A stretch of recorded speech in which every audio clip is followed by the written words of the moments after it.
Es todo muy organizado. Instagram acá. Sí, ya aprendí.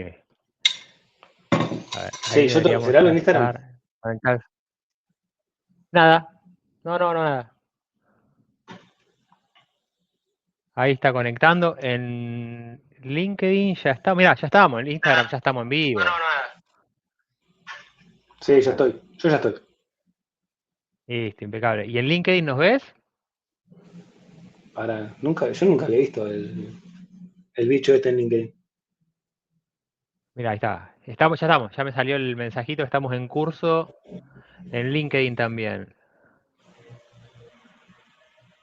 Espérame, te paso el vínculo, si no. Ah, Pero, mira, me apareció. ¿dónde está esto? Yo, sabes que me cuesta encontrarlo al vínculo siempre, pero bueno. Copiar enlace. Mira. Ahí está el vínculo de LinkedIn. Y con eso ya A ver, estás. yo esto, a ver.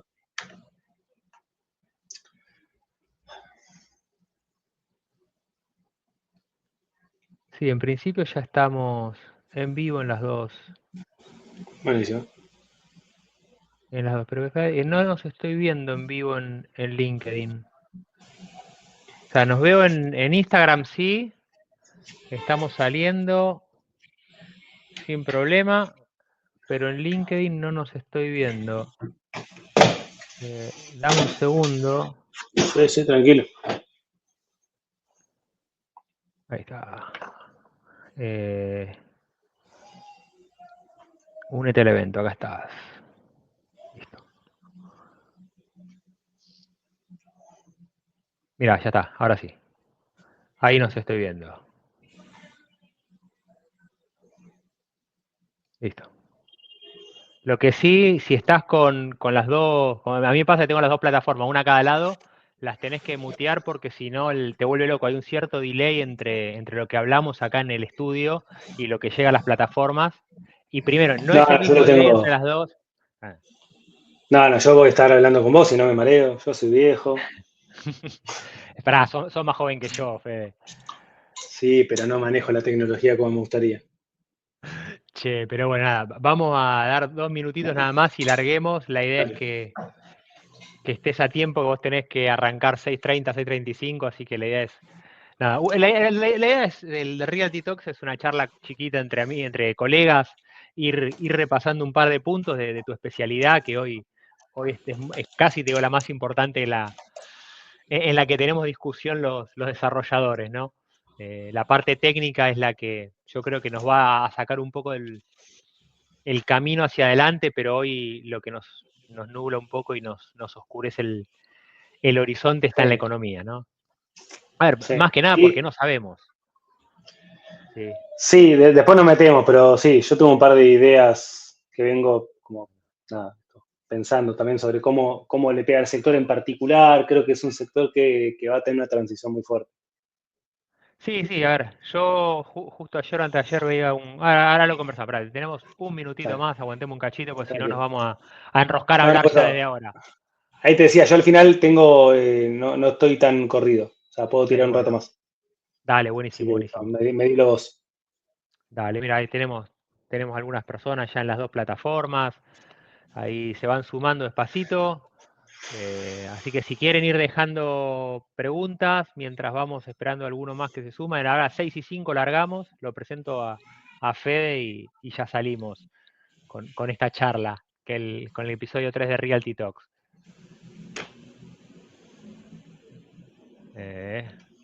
Bueno, ya estamos en horario, Fede, vamos a largar. Dale. Bueno, primero que nada quiero agradecerte la participación.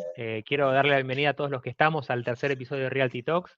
Es una charla para desarrolladores. La idea es una charla informal con algún referente en algunos de los temas que nos preocupan y poder conversar un poco distendido sobre lo que estamos viendo en el mercado. Hoy lo tenemos de invitado a Fede González Rouco, es un economista senior en Impiria. La verdad es que es una persona que tiene un currículum muy interesante. Yo creo que es uno de los jóvenes economistas que nos va a llevar en el camino y nos va a dar muy buena información en lo que lo que necesitamos los desarrolladores. Y quiero darte una medalla, Fede, porque fuiste una de las pocas personas. Hace poquito, en una de las últimas charlas que te escuché, venías diciendo que el cepo se levantaba en breve y diste tu explicación, y la verdad es que yo te juro que estaba operando sobre la premisa de que el cepo se levantaba después de las elecciones. Y cuando te escuché a vos dije, che, mirá, lo que dice Fede tiene asidero, tiene un soporte por lo menos, y la verdad es que la pegaste no. Hiciste un análisis que se sostenía en cuanto a los tiempos. Así que nada, te quiero agradecer esa información. Bien, sí, queda, ¿Viste? Así que, nada, queda feo decirlo, pero justo hoy uno de los clientes nos dijo, nos volvimos a ver después de un mes, sí. y nos dijo, che, justo hablamos el lunes previo, o sea, que me decía, la última reunión la habíamos tenido el lunes pre-11, que no sé, habrá sido, sí, el 7, por ahí, 7 de abril, y Sí. me dice justo, ese lunes las proyecciones que le mandamos tenían eso. Bien. Así que nada, justo hoy nos lo mencionaron y fue lindo, fue lindo. Sí, no, pero Fede, pero es la verdad, digo, a veces, a ver, uno se basa en lecturas, ¿no? Uno no tiene la bola de cristal y no tiene información precisa de adentro. Y uno va intentando hacer lecturas, y la verdad es que diste una información con una lectura que fue muy, muy certera. Así que nada, buenísimo, te lo quiero agradecer. A mí no me Bien. cambió ningún negocio, sinceramente, pero la información estuvo y fue buena. Así que bueno, nada, quiero agradecerte esto, Fede. Y bueno, contanos un poco, a ver, ya que estamos hablando de cepo, ¿qué te parece? ¿Qué te pareció la salida del cepo? ¿Qué esperamos? ¿Qué podemos esperar desde el mercado? ¿Desde el mercado inmobiliario o en general? Perdón. A ver, si querés hagamos un cortecito del mercado en general, pero no, del mercado nuestro. A ver, voy a ir más directo al mercado, a la cadena a la cadena inmobiliaria, que para mí es un sector que, a diferencia de otros momentos, ahora hay que analizarlo como eslabón por eslabón. Uh-huh. Creo que lo que está pasando ahora obliga a no hablar del sector inmobiliario como si fuera uno solo. Okay. Y ahora voy un poco a por qué digo eso. En términos generales, creo que la salida es exitosa. O sea, este principio de salida, que fue una salida, diría, casi completa, o sí, no se me ocurre mucho relevante que haya quedado. Para las personas es una salida casi, diría, total. Creo que es total. Y después para las personas... Para las empresas falta un pasito. Claro, para las empresas faltan algunas cosas. Creo que estuvieron prudentes y muy bien con algo que fue uno de los cucos que había, que eran los dividendos para las empresas, habilitarlos a partir de este año fiscal. Bien.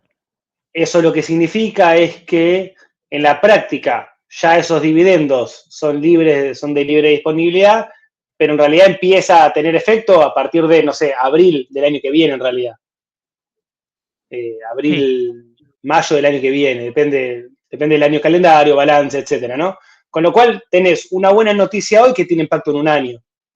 Bien. Y eso estuvo bien, eso estuvo bueno. Después quedan algunas cosas, pero menores, o sea, creo que eso es lo más importante y sí creo que lo más importante de la salida del cepo es cuál es la señal para el tipo de cambio de acá en adelante. Y ahí si querés engancho con el sector inmobiliario. Todo el mensaje, todo el discurso y toda la política toda la política económica pareciera orientada a que el dólar se quede en estos niveles o más abajo. Correcto. Por un montón de factores, o sea, pero creo que lo importante es, está como deliberadamente pensado que se quede, o deliberadamente, sí, como objetivo que quede en estos niveles o hasta más abajo, por eso hasta se habla de el gobierno no va a comprar reservas o no va a intervenir para comprar hasta que no toque la banda inferior. Uh-huh. Ahora, esto tiene un montón de consecuencias para el sector.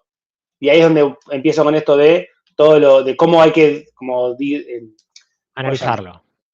Sí, como diseccionar la cadena. ¿Y qué voy con esto? Para mí, el sector inmobiliario tiene muchos eslabones, cada uno con su impacto. Separo así al aire 3 o 4.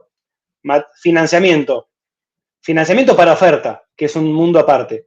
Financiamiento para oferta. Materiales. Construcción per se. O sea, proveedores de materiales o sí, quienes estén en en el eslabón de materiales, los constructores o desarrolladores, si querés acá hagamos un poco de, simplifiquemos y agrupémoslos. Eh, Después intermediarios y después consumidores, consumidor final. Y si Bien. querés al inversor de producto final lo dejamos un poco afuera porque creo que es un nicho aparte ese y que es más complejo. Pero y el financiamiento para demanda. Entonces fueron más de 3 o 4, no sé cuántos dije más o menos 6. Pero Sí, para mí cada uno de estos, o sea, tiene un impacto diferente. Ya no es la construcción, o ya no es como la cadena del mercado inmobiliario. Entonces tenés, poner el financiamiento por oferta, hoy es inexistente, y el financiamiento bancario, ¿no? El que tiene escala, el que tiene volumen, hoy es inexistente. El gobierno en noviembre del año pasado tuvo un avance espectacular en términos del DNU, de hipoteca divisible, hipoteca bien futuro, pero quedó ahí, no avanzó con la sí, reglamentación. La CNB hizo alguna cosa, más para fideicomisos privados que pudieran descargar cartera, además, pero falta la reglamentación fuerte, que es la de que los bancos puedan, la de que los bancos le puedan prestar a desarrolladores o a constructores para que ellos después descarguen sus hipotecas. descargan. Claro, eso todavía falta y medio que sin eso seguimos en el fideicomiso cerrado de 4 amigos que construyen. En términos de escala, Sí, ¿no? A mí en esto me importa poco los grandes desarrolladores, porque creo que la escala en serio va a venir por los chicos. sí, sí, Y a ver, porque, comparto lo que decís, el desarrollo es un juego de muchos chicos, de muchos desarrolladores exacto, chicos, y exacto. que falta una vuelta de tuerca, yo no sé, digo, y acá hay un desconocimiento, yo no sé si es un tema normativo o si es un tema de las gobernaciones locales. Hoy para aplicar un crédito hipotecario necesitas la subdivisión y entre que termino una obra y tengo la subdivisión pasan, según el lugar donde estemos, pueden pasar 36 meses en la provincia de Buenos Aires o 8, Sí. 9, 10 meses en la ciudad de Buenos Aires. ¿Sí? Ahí yo no sé si desde lo normativo se puede avanzar de alguna forma o es un requerimiento sine qua non. No, por eso, no, creo que hay, obvia eso, porque digo, eso está, y ponele que eso no cambia, ¿no? Ahora, después tenés 3 patas, que es primero el desarrollador tiene que querer, después el banco Correcto. tiene que querer, Bueno, y después el gobierno lo tiene que reglamentar. Después tiene que ser, o sea, después obviamente los gobiernos locales tienen un rol clave con los RPI, con catastro, con permisos, con burocracia, etcétera. Digo, pero aún sin modificar eso, aún sin hacer esa mejora, que obviamente toda mejora ayuda, ni hablar, correcto. pero tenés primero a los desarrolladores, o sea, el sector, el desarrollo, la oferta, funciona hace años con un esquema sin financiamiento bancario. Y Correcto. sin financiamiento bancario implica sin una alta tasa de formalidad en la cadena, por decirlo de la manera más elegante posible, ¿no? Entonces, entonces tenés esa. Obviamente, el financiamiento te obliga a otra presión impositiva también. Entonces, obviamente, tiene que ser rentable. O sea, la formalidad tiene que ser rentable en algún punto. Eso es uno de los grandes Sí, problemas. Eso, ahí solamente la parte desarrolladora, ¿no? Que era una de las 3 que dije. Después, los bancos tienen que tener ganas de meterse en este negocio. sí.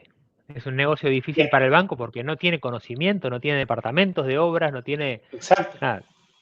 Tiene que aprender a hacer el Y negocio. porque, y porque obliga al banco a algo distinto. Una cosa es prestarte plata para que vayas y compres y tenga una garantía clara.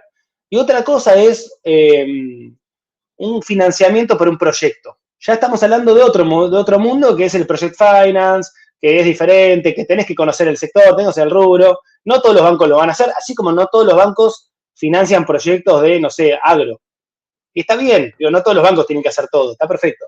Yo creo que eventualmente algún banco va a aparecer, va a decir, che, yo me llevo este negocio, o algunos, digo, pero no van a ser todos.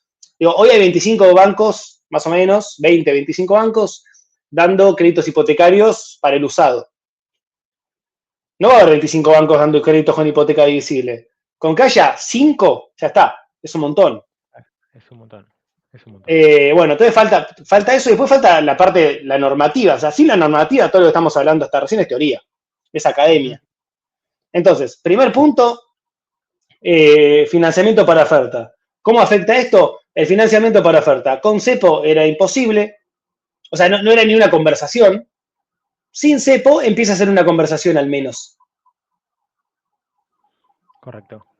¿Por qué? Porque los bancos ahora pueden salir a buscar fondeo, pueden salir a securitizar la cartera, bla, no sé, toda la secuencia linda de un mercado de capitales abierto. Entonces, ese primer punto, para ese eslabón, la salida del cepo es una excelente noticia. Obviamente, supeditado a todo lo que hablamos recién, que no sale de un repollo, tienen que pasar un montón de cosas. Pero ahora estamos hablando específicamente de la salida del cepo, es una buena noticia. Segundo punto, cadena de materiales. El eslabón de materiales. Yo creo que es el sector más golpeado de toda la cadena, de todo el sector. O sea, sí, es el subsector de todo, el eslabón de toda la cadena que más golpeado está y que más golpeado va a estar. Y creo que hubo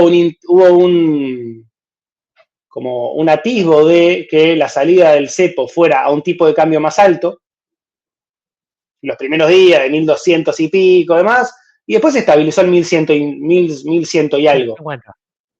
Entonces, creo que o sea, esta idea que existía en el sector de vamos a bajar costos vía importaciones, y acá si querés te engancho materiales con desarrollo y con construcción, tenía algún grado de realidad, porque obviamente abriendo importaciones, con un dólar barato y demás, bueno, podés traer importaciones y eso te baja el costo. Nosotros tenemos una estimación que depende de la provincia y depende del tipo de construcción, te puede bajar entre un 7 y un 11% del costo. La apertura de importaciones. Con este dólar y con una apertura relativamente interesante que te baje 20 o 30% de algunos rubros, podés tener entre una caída del costo total entre el 7 y el 11%, que parece poco, pero es relevante. No te cambia la ecuación, pero es algo. Bueno, ahora, para la producción local de materiales, la noticia, o sea, que se estabilice un tipo de cambio de 1100 y pico, es una mala noticia. Porque obviamente te vuelves menos competitivo, sobre todo con el sector desarrollador que está con mucha hambre de salir a buscar importaciones. Y sin ningún prurito de decirlo y de hacerlo y de avanzar en eso. Que me parece bien, pues es lo que tiene que hacer. Después la parte de materiales tendrá que ver cómo mejora eficiencia, cómo reduce costos, cómo hace su propia demanda para que, no sé, le bajen impuestos, yo qué sé. Entonces, oferta de financiamiento, materiales, desarrollo. Hasta ahí, si querés, es uno bueno y dos malos, y dos que están muy mal, y que la salida del cepo, que se confirme este tipo de cambio para el costo de construcción también es una mala noticia.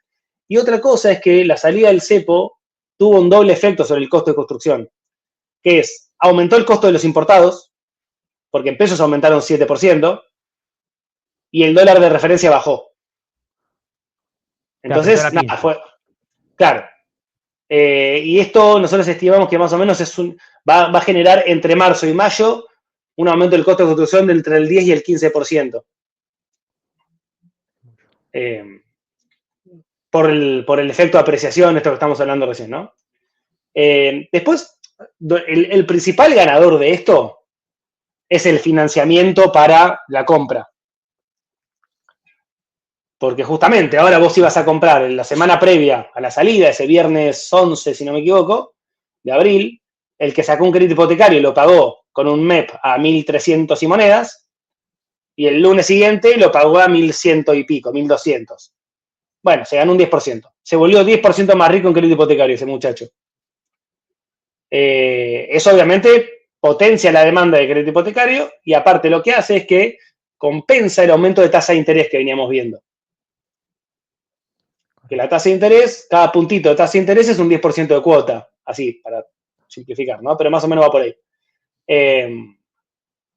Entonces, los bancos con esto, o sea, los bancos que efectivamente están trabajando el crédito hipotecario están chochos con esto. Es un mercado que va a crecer mucho. Después está todo el problema de liquidez, de con qué plata van a prestar, y que por eso justamente fue la suba de tasas. Ahora, hoy el crédito hipotecario lo están moviendo 3, 4 bancos. Casi el 80% de todo el crédito hipotecario del último año lo dieron 4 bancos.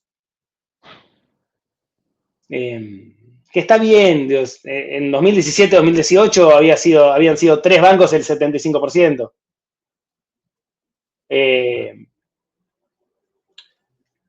Y después, la salida del cepo también lo que habilita es, así como habilitó en su momento, o sea, en la primera parte, salir a buscar fondeo para el financiamiento de oferta, bueno, para el financiamiento de demanda también, y eso es mucho más fácil. Securitizar la cartera de crédito suba es mucho más fácil que abrir una cartera nueva, como la cartera de créditos hipoteca visible y demás. Entonces, para los bancos que estaban pensando en buscar fondeo vía securitización, bueno, acá se facilitó algo. Nada, después tiene que haber demanda, tiene que aparecer los inversores a largo plazo, pero esas preguntas ya estaban el día anterior también. Eso no, o sea, eso sigue estando, esos problemas siguen estando, pero bueno, por lo menos hay un punto mejor que antes. Después, para la intermediación, o sea, intermediación me refiero a inmobiliaria, básicamente, los corredores de todo el país, tienen, yo creo que un doble efecto, que no me queda claro cómo termina todavía, porque es, uno, mayor apreciación, y algo que los corredores esto no lo pueden decir mucho en público, porque creo que hay como una idea, un imaginario social de que están muy bien y que el año pasado fue un año espectacular y que vienen con récord de escrituras y yo qué sé. Ahora, el ticket promedio es el mismo que hace 2 años. Y la Y ese plata ticket rinde. promedio, claro, la comisión, el 4% de comisión sobre ese ticket, ahora vale la mitad. Ahora compra la mitad de changuitos. Sí. ¿Qué pasa? Nunca vamos a ver a los colegios inmobiliarios haciendo una demanda social por el tipo de cambio, ¿no? Por eso no va a pasar nunca. Pero bueno, nada, digo, es un sector que tiene eso, por otro lado tiene más operaciones. El año pasado compensó caída del valor, o sea, caída del poder de compra con cantidad de operaciones. O sea, ajustó P con Q. Le dio la cuenta con eso. Bueno, no sé si este año va a pasar lo mismo, yo creo que puede ser, creo que va a ser un muy buen año para las operaciones, sobre todo en lugares como Córdoba, como la ciudad de Buenos Aires, Santa Fe, que son los lugares también más dinámicos en términos de crédito. Y después, no, creo que ahí ya tengo toda la cadena. Ahora, y te agrego un comentario y te pregunto. Perdón, me falta este nuevo blanqueo, esta idea nueva del blanqueo, Sí, este blanqueo es informal, cierto. pero de ahí sabemos poco. Yo todavía la verdad que muchos no sabemos, así que no sé cuánto vale la pena meterse ahí. No, te iba a agregar algo que tiene que ver con el precio, con la liberación del cepo, nos bajó el precio de las propiedades en pesos, digo, en última instancia, porque los dólares que estamos recibiendo, digo, el dólar, como dijiste vos, el viernes lo vendía a 1.300 y monedas, y a partir del martes lo estoy vendiendo a 1.150, digo, peso más, peso menos. Nos Sí. bajó un 10% lo que percibimos los desarrolladores por la unidad. Sí. La pregunta ahí yo te hago, sé que no es tu especialidad, pero ¿cómo ves el escenario de precio? ¿Ves No, yo creo que, a ver, yo acá, esto creo que cuando, en una de las charlas en las que estuvimos, yo planteé este tema, que es como mi principal discusión con el eslabón desarrollador o constructor. Los precios, al precio del metro cuadrado no le importa el costo de construcción. No, es cierto, No pero le si no hay importa. reposición, sí, pero si no hay reposición, es cierto. A ver, la demanda va por un lado y el costo va en otro lado. O sea, la demanda se cruza Sí, con la oferta, punto, y la oferta en algún punto se convalida con el costo, en algún punto. Pero la pregunta es, si estamos comiéndonos el sí, stock se va a achicar, y en algún sí. momento tienen que entrar nuevas unidades a reponer. La realidad es que venimos de 5 o 4 años muy malos en nuestro negocio, muy malos, donde los brokers no vendían y mucha gente que había entrado sin ser de especialista en el tema o sin dedicarse a esto, hoy tiene que salir porque su dinero lo tiene que llevar a su negocio. Mucha gente que tenía que vender y decidió no vender porque los precios no convalidaban. Digo, se fue, tenemos un stock que es anormal. Ahora, cuando nos normalicemos el stock del mercado en un nivel, entre comillas, llamémoslo normal, ¿qué va a pasar con el precio? Porque si el precio no convalida el costo, o el precio de operación no convalida el costo, o el costo no convalida el precio, los desarrolladores no van a construir y Sí, entonces vamos a seguir achicando el stock.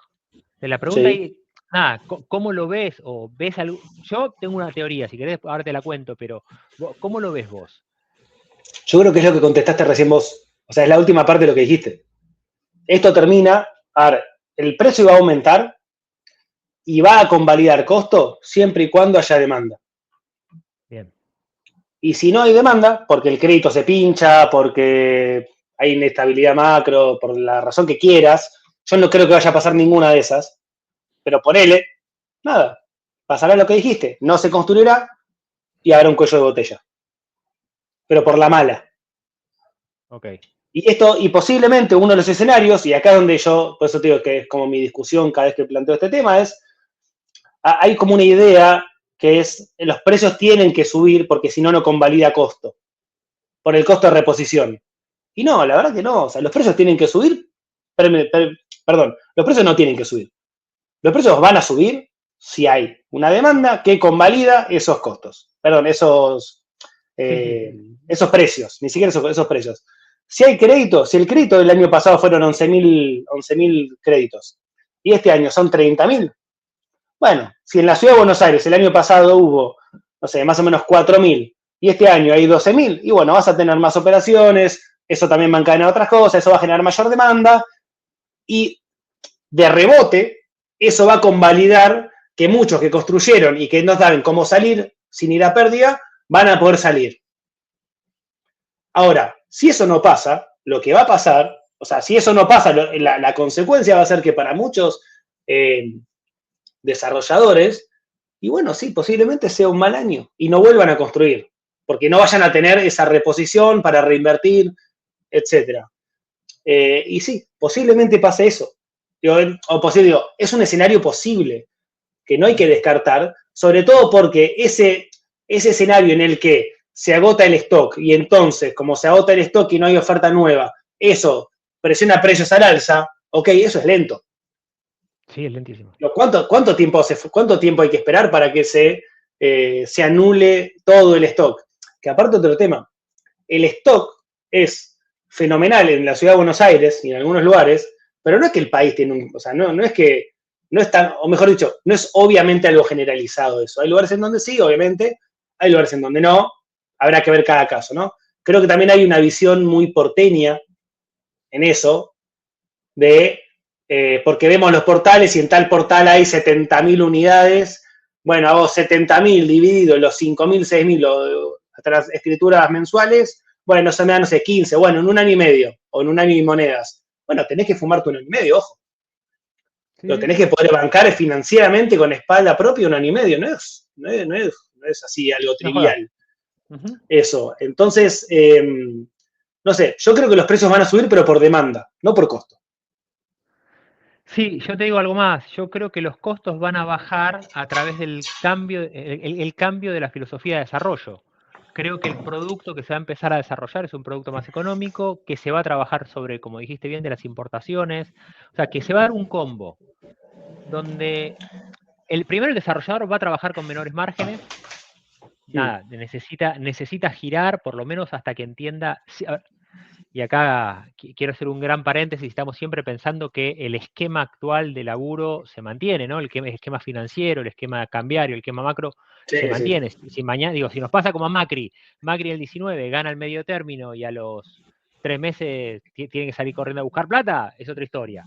Pero suponiendo que esto se mantenga, yo creo que se va a dar por una suma el cambio de concepto en el desarrollo va a venir por una suma de factores, no únicamente por precio. Creo que el precio puede ajustar un poquito, creo que, insisto, creo que hay un cambio en el... A ver, básicamente el producto que estamos construyendo los desarrolladores en la ciudad de Buenos Aires, en los barrios cerrados suburbanos, como donde me especializo yo, son productos clase ABC1, y la gran noticia es que hoy en principio podría entrar a comprar el C2 y el C3 tal vez. Entonces Sí. ese consumidor consume un producto diferente.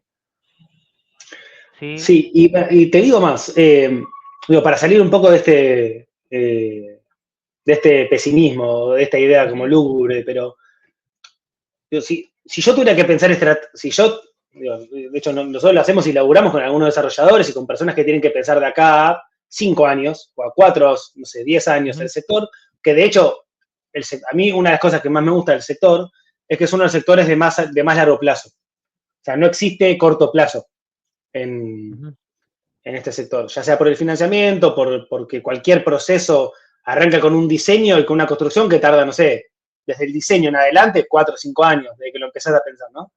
Entonces yo pensaría, o sea, yo sí creo que sí, o sea, si me preguntas, ¿cómo es el sector de acá 5 años?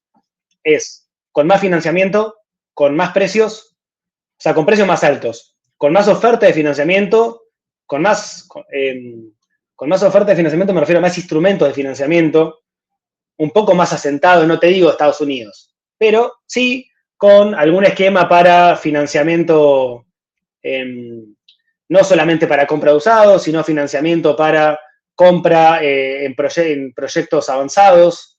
No me animo a decirte para proyectos desde cero, creo que eso puede haber algo chiquito, pero sí sí un financiamiento por un proyecto que esté, no sé, al 50-60% en adelante. Ni hablar si esto, o sea, no estoy diciendo lo que podría pasar, digo cuál sería mi escenario base del sector. Con costos de construcción que bajaron por necesidad en gran parte, porque se ganó eficiencia. Ahora, la eficiencia no te baja 40% el costo. Te bajará un poco, ok, o sea, yo creo que va a haber una mejora por eficiencia, una mejora por importaciones, una mejora por tecnología de construcción también. Entonces, con todo eso, podés ganar costo. Con esa ganancia, o sea, con esa reducción de costo, con esa ganancia de precio y con el financiamiento que te abre otro mercado, bueno, ya tenés otro panorama. Ahora, eso va a ser dentro de un par de años. Yo si tuviera que arrancar hoy una estrategia de negocio, lo haría pensando en eso. O sea, en esa ecuación.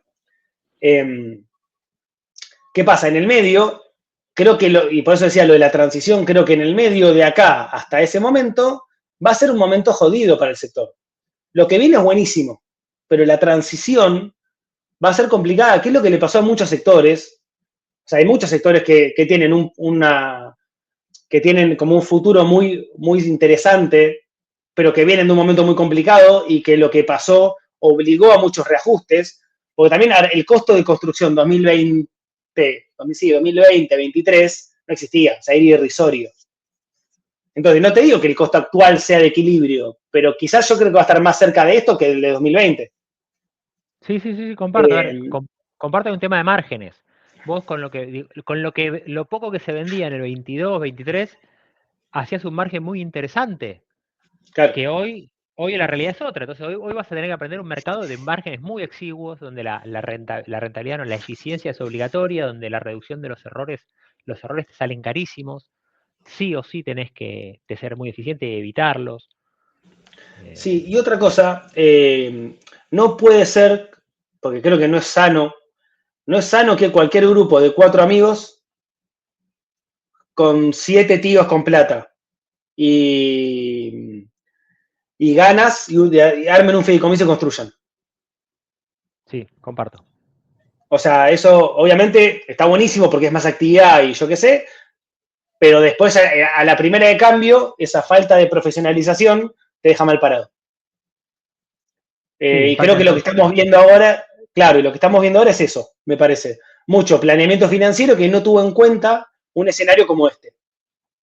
Que obviamente era difícil tener en cuenta un escenario como este, de hecho le está pasando a muchos sectores, no solamente a la construcción. Pero creo que la construcción, como es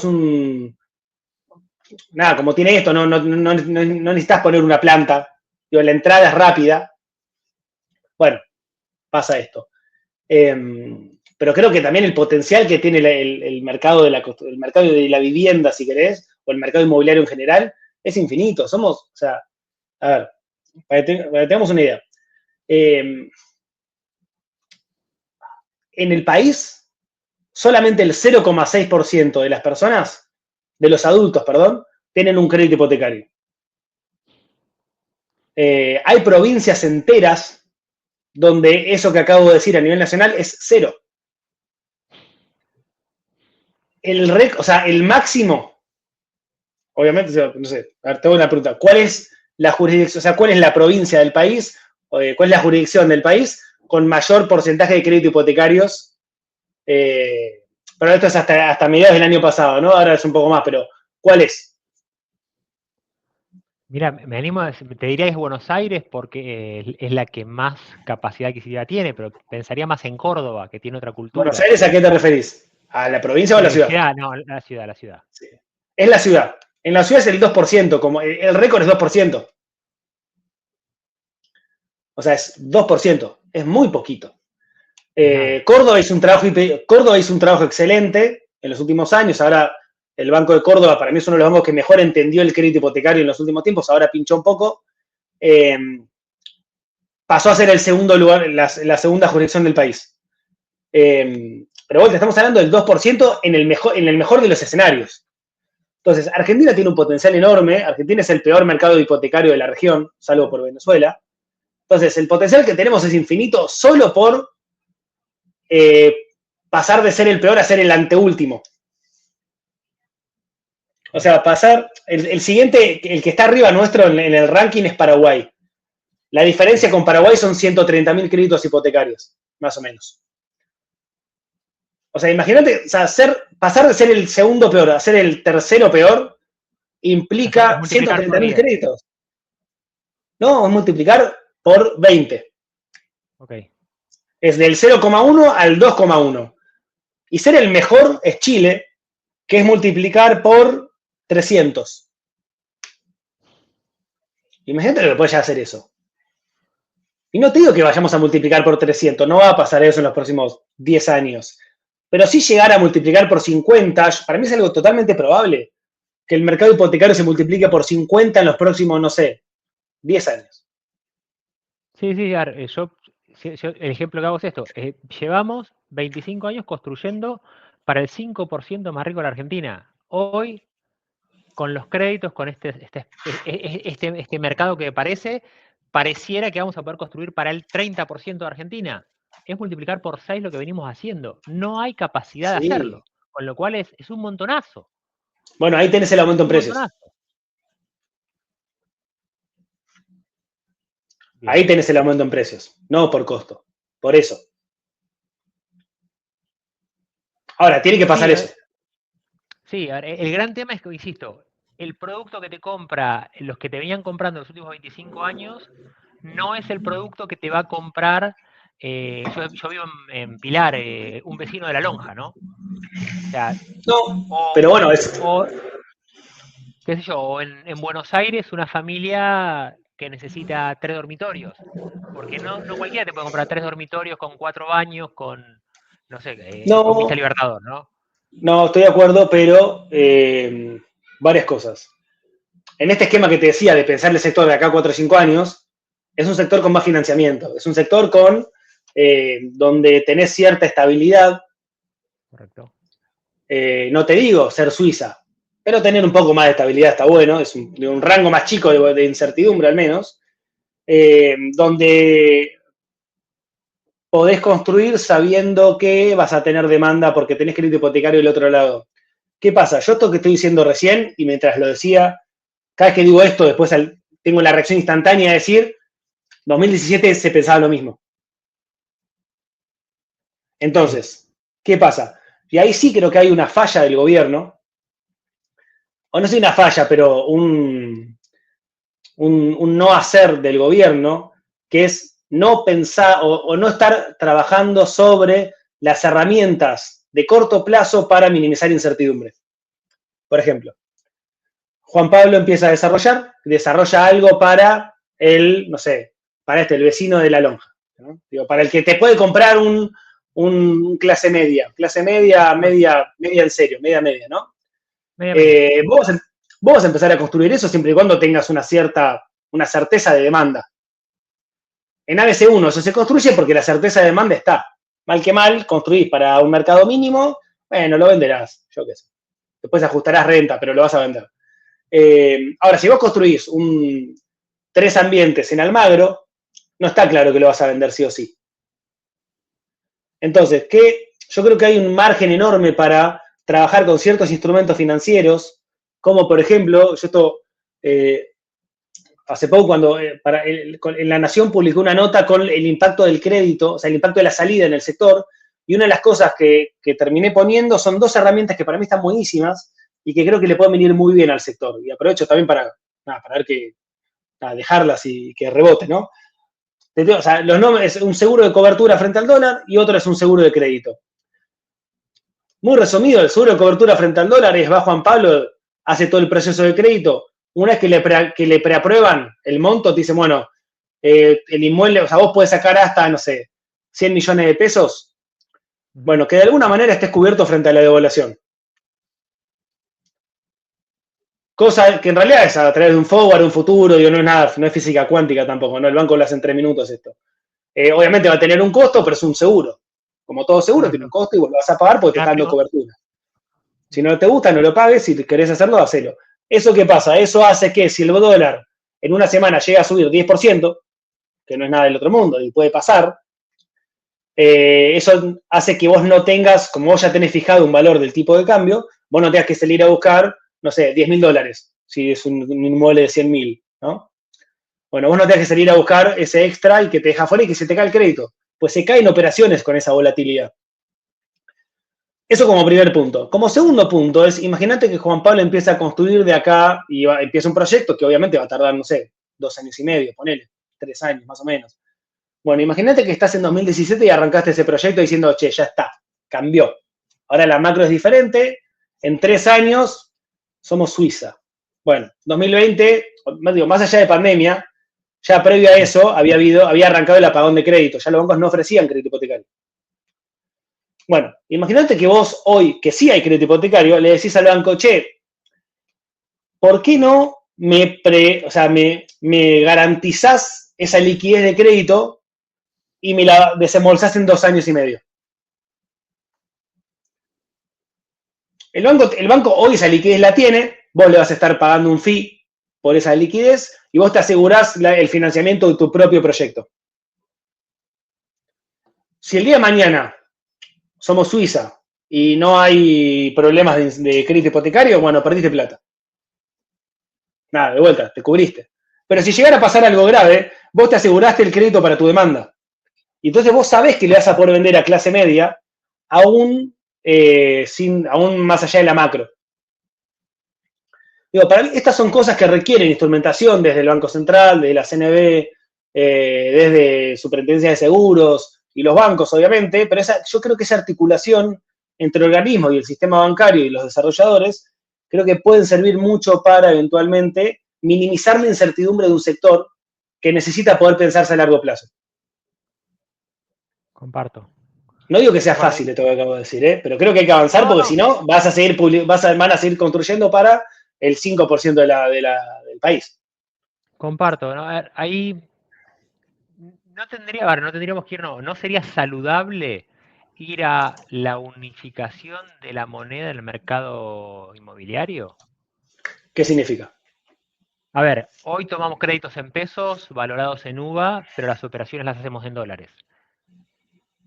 Sí, ¿para dónde unificás? No sabría responder. Yo creo, a ver, si vos me preguntás a mí, te respondo como constructor en pesos. Digo, ¿por qué? A ver.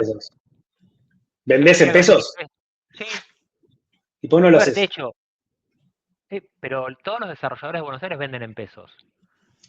A ver, te dicen, che, este departamento vale $100.000, te los voy a especificar, vas a pagar, digo, hasta ahora que se vino haciendo, vas a pagar el 20% por adelantado en dólares y el resto te lo voy a especificar y te lo voy a actualizar por CAC.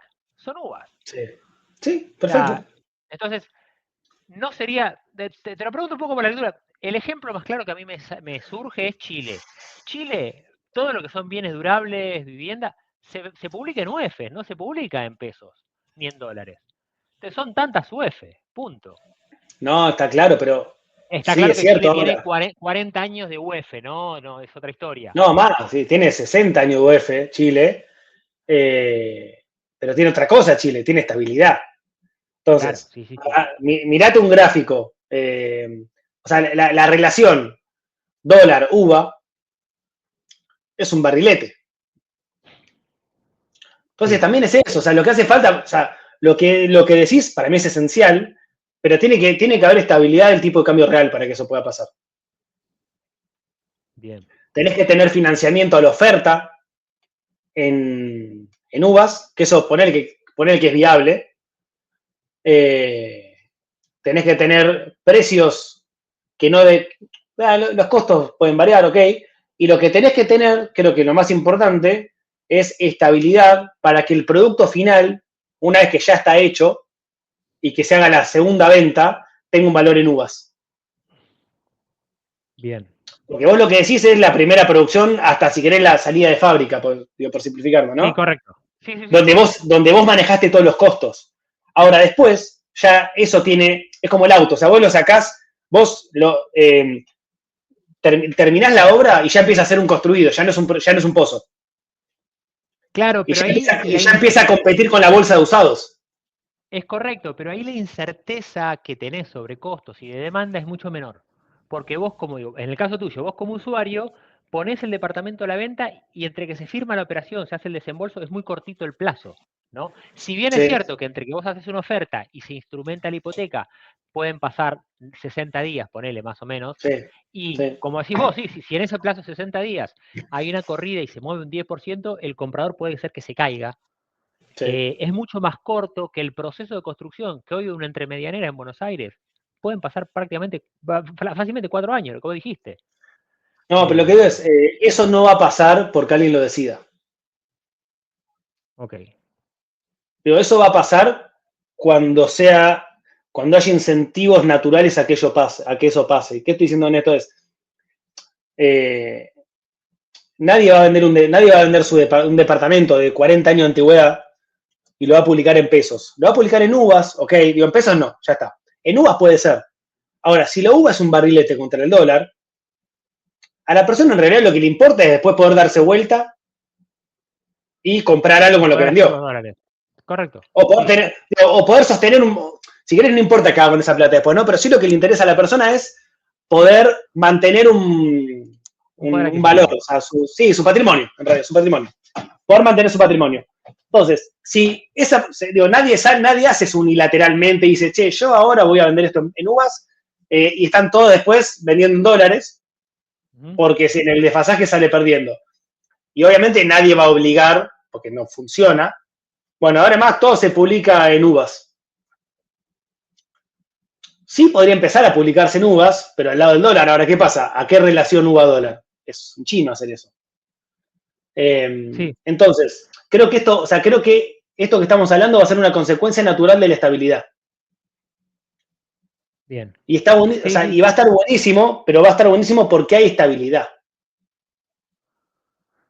Digo, Sí, no es ver, algo que no me lo imagino como proactivamente nadie, porque no me imagino quién es el primero que lo hace, de hecho. A ver, yo te cuento, vos lo mismo, como constructor y no como desarrollador, durante los últimos 3 años, la variable que más protegió los contratos de construcción fue el CAC, que es, o el UVA, ¿no? Digo, La UBI.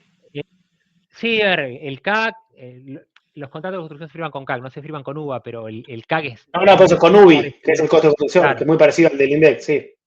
correcto. Entonces, ¿por qué? Porque con colegas, con amigos, con obras que he hecho yo, firmaste contratos en dólar billete, firmaste contratos en dólar BNA, y la verdad es que en todos perdías menos el que te defendía la CAC, ¿sí? El Sí. UBI. Entonces, por eso digo, como desarrollador, yo veo que este índice, que este parámetro sería el que más te representa a lo largo del contrato y que en última instancia a los desarrolladores no nos escandalizaría, siendo que es lo que se viene haciendo. ¿Sí? Ojo, a los compradores yo no sé qué lectura harían, pero la oferta yo creo que no se sentiría mal, la oferta de desarrolladores, y es cierto que el segundo mercado, el mercado del usado es diferente, no vería con mala cara esto. Y podría Pero vuelta, digo, darse. ya pasa eso. Pero justamente lo que decís vos ya está pasando. O sea, hoy ya es un valor en dólares, obviamente, pero después un anticipo en dólares y después en general es cuotas con algún ajuste. Correcto. La mayoría es costo de construcción. Digo, Sí. eso ya pasa. Ahora, yo creo que también es cada eslabón tiene su unidad y esa unidad tiene que respetar también. A vos como constructor te importa el costo de construcción porque vos tenés un costo de construcción. Correcto. A mí Sí, y o es a el mayor cualquiera. peso en la obra. Claro, no, pero a mí, al comprador le importa, es material a cambio. En realidad, el acreedor de un crédito hipotecario lo que quiere es que su ingreso esté ajustado por inflación. Bien. Y el deudor lo que querría es que su cuota esté ajustada por salarios. Y el constructor que su ingreso, o sea, de vuelta, es acreedor en este caso, que su cuota esté ajustada por costo de construcción. Bueno, yo creo que ahí justamente la UVA es un promedio de todos los precios. Entonces, si hay que elegir uno, y yo elijo la UVA. Para mí la UVA es lo mejor de todo. Por eso los créditos hipotecarios son en uvas. Por eso, porque creo que en el largo plazo aparte son todas más o menos iguales. En el largo plazo, de acá a 30 años son todas más o menos iguales. Y la inflación aparte es la menos volátil de las tres, de salarios, costo de construcción. A un comprador, o sea, alguien, no te digo a 2 años, pero a 30 años estar atado a costo de construcción, para mí es una mala idea. Digo, hay meses que el costo de construcción vuela 15%.